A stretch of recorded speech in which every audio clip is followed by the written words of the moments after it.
Assalamualaikum warahmatullahi wabarakatuh. Bagaimana kabarnya anak-anakku kelas 9? Mudah-mudahan kalian semua dalam kondisi sehat. Meski di tengah kondisi sulit, di tengah pandemi, kalian mudah-mudahan bisa semangat, sabar. Mudah-mudahan kita semua bisa menghadapi dengan kemenangan mengatasi pandemi ini. Kali ini kita akan mengawali bab pertama dari semester ganjil di kelas 9. Kita akan mempelajari ayat-ayat yang terkait dengan optimis, ikhtiar, dan tawakal. Coba kalian buka buku paket PAI bab pertama. Sebelum kalian buka, kali ini kita akan, setelah kalian nanti diharapkan setelah nanti kalian belajar, diharapkan nanti kalian akan bisa mengerti dasar kenapa kita diperintahkan oleh Allah untuk optimis.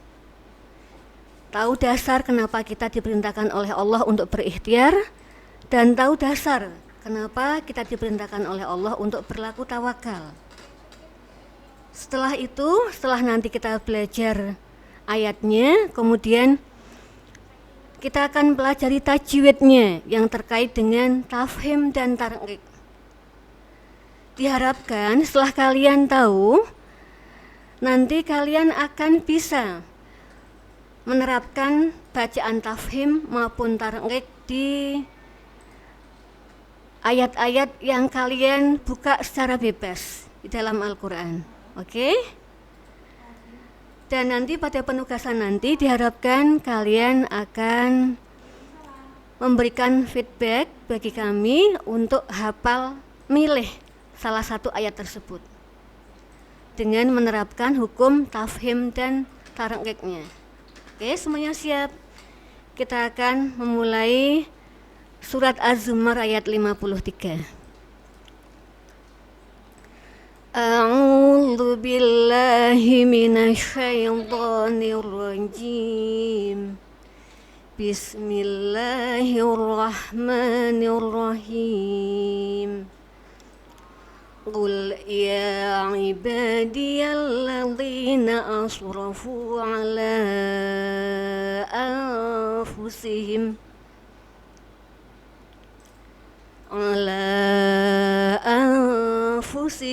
la taqnatu min rahmatillah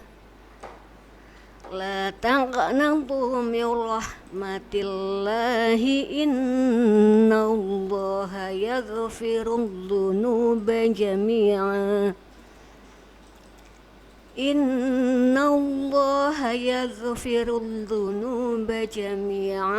innahu huwal ghafurur rahim. Nanti kalian diulang bacaan itu berulang kali dengan tartil, disesuaikan dengan tajwid dan makharijul hurufnya secara benar. Ayat ini merupakan dasar perintah Allah agar kita berlaku optimis. Kemudian selanjutnya kita akan masuk kepada ayat yang kedua, surat An-Najm ayat 39 sampai 42. A'udzu billahi minasyaitonir rajim. Bismillahirrahmanirrahim.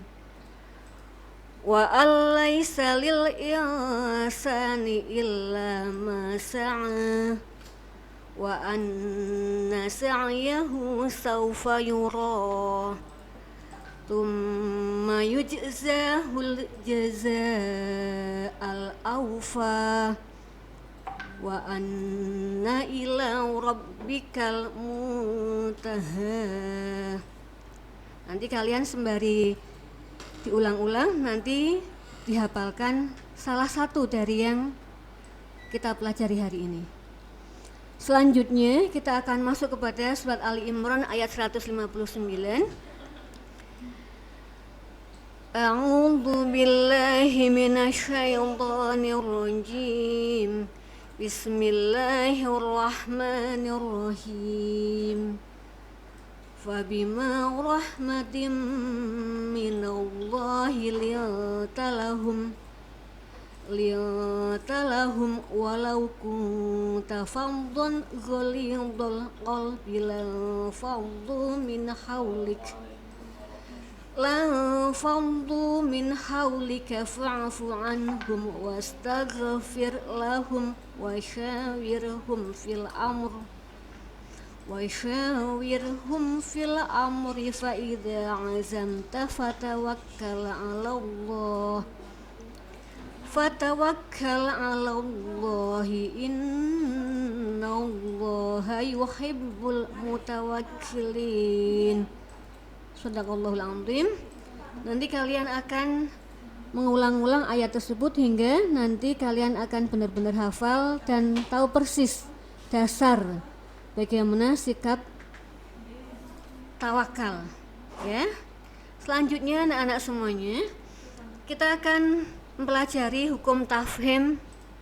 Hukum tafhim sebagaimana mungkin kalian pernah belajar di TPQ atau di madrasah diniyah.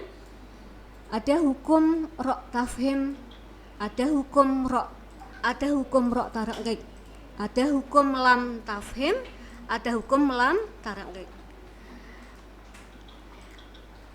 Sada ini akan mungkin menyingkat, tidak semuanya sada ini akan menjelaskan, kalian mungkin sudah didapati, kalian nanti bisa lihat sendiri.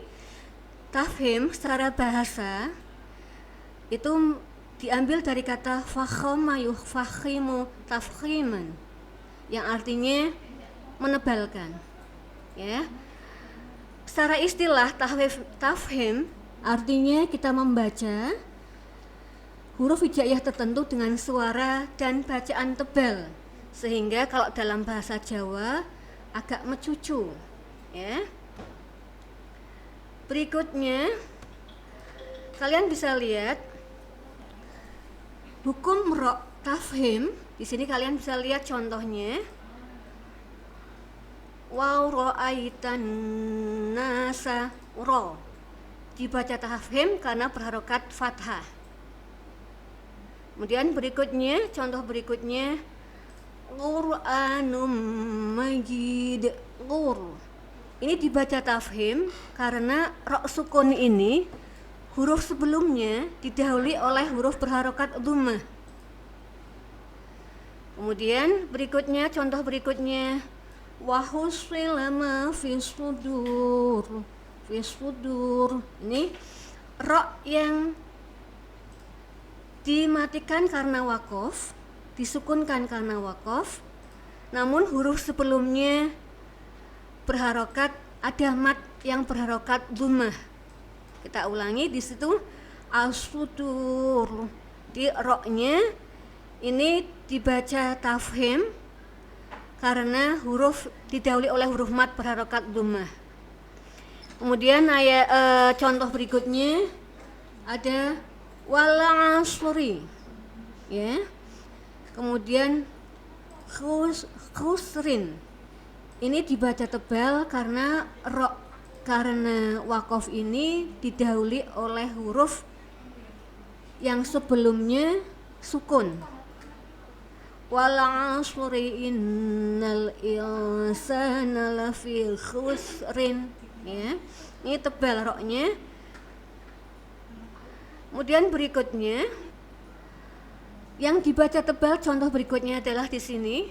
Apabila ada ro sukun yang didahului oleh huruf berharokat kasroh, namun kasrohnya ini tidak asli, karena memang asal dari katanya. Irji'i, irkamna, irkam ma'ana, irtadha. Nah, ini dibaca tebal. Kemudian berikutnya, ro yang dibaca tebal berikutnya adalah ro sukun bila didahului oleh huruf isti'la. Siapa yang tahu huruf isti'la ada berapa? Oke, benar semuanya, ya. Kalian biasa mungkin menyingkat dengan kata khuswadog tinkid, ya. Ada kha, kemudian ada shad, ada dhad, ada ghin, ada dha, ada qaf, ada dha. Kalian bisa lihat mir sod lir tosun firloh. Ini dibaca tebal karena ro sukun ini bertemu dengan sod yang merupakan huruf isti'la. Lir tos, ro sukun ini bertemu dengan huruf to yang merupakan huruf isti'la. Firloh, ro sukun ini dibaca tebal karena bertemu dengan huruf qaf yang merupakan huruf isti'la. Berikutnya adalah tarqiq. Tarqiq itu artinya tipis. Berasal dari kata wazan raqqa yuraqqiqu tarqiqon yang artinya tipis. Ya. Hukum ro tarqiq, kalian bisa lihat contohnya. Ro yang berharokat kasroh. Rihlah tipis ya. Al-qari'ah tipis. Al-bariyah tipis. Kemudian selanjutnya ada huruf ro yang sebelumnya didahului oleh ya sukun, itu juga dibaca tipis.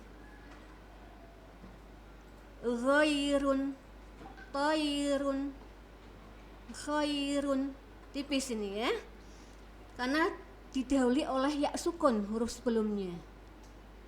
Kemudian berikutnya ro sukun yang berharokat kasroh, tapi kasrohnya ini merupakan huruf asli, bukan huruf isti'la. Contoh ini, ro sukun huruf sebelumnya adalah didahului oleh huruf kasroh. Wastaghfirhu tipis. Fabashirhu tipis ya. Am lam tulirhum a'il dukirtun tipis ya. Dan berikutnya ada juga yang jawazul wajhain. Jawazul wajhain itu boleh dibaca tebal, boleh dibaca tipis ro ini. Karena huruf ini, huruf ro sukun ini, huruf setelahnya berharokat kasroh.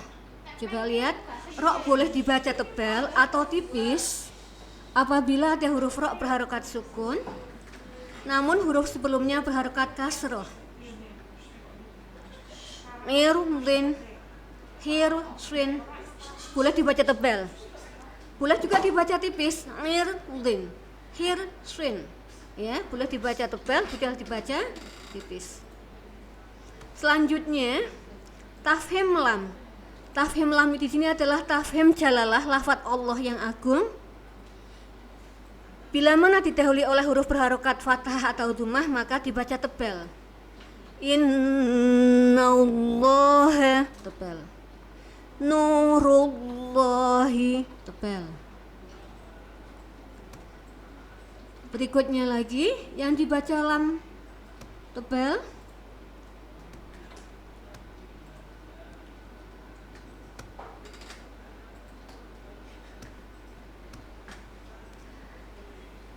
Jadi kalau lam jalalah berharokat tebal itu bila mana berharokat huruf sebelumnya berharokat fathah atau dhammah.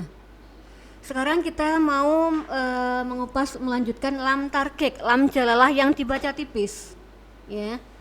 Kalian bisa lihat lillahi tipis. Qulillahi, qulillahi. Bismillahirrahmanirrahim. Bismillahi itu tipis ya.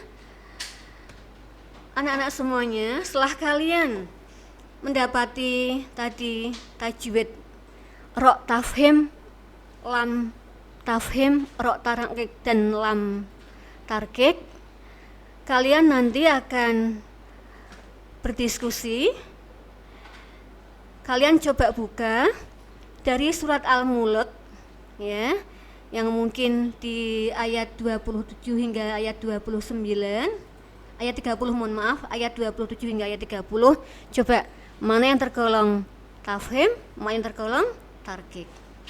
Selanjutnya saya juga ingin tahu bacaan kalian yang bagus-bagus berdasarkan ilmu tajwid yang benar dengan makharijul huruf yang benar. Nanti kita berlanjut pada pembelajaran di Google Classroom. Sekian, terima kasih. Wallahul muwaffiq ila aqwamit thoriq. Wassalamualaikum warahmatullahi wabarakatuh.